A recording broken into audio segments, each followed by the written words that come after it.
So on this new, what I'm doing is I'm demoing this wall, and my new wall, because of the other side of the shower, which you can't see, and also because of this window, I can't just I can't just come out further than what this is really, maybe just a little tiny bit.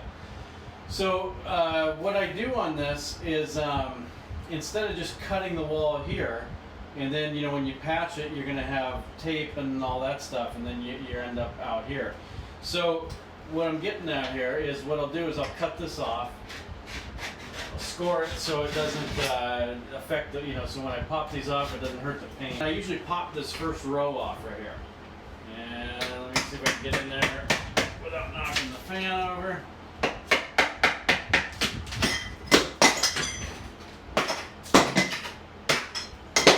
And it's nice when they come out easy like that.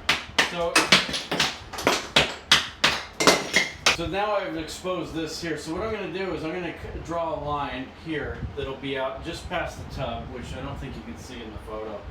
But I'm going to draw a line here and cut this out.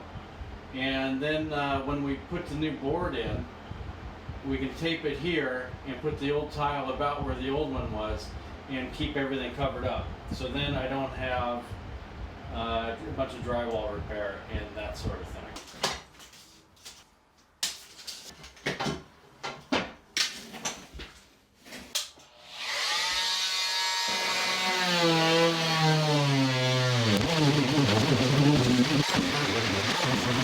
So here you can see I got part of it tore out here for the tub.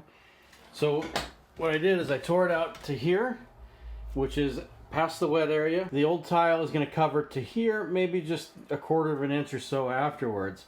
But now I can get the piece of backer board in, some tape on here, and secure the seam and cover everything up and have no drywall repair outside the shower. Just a little way of doing it cleaner.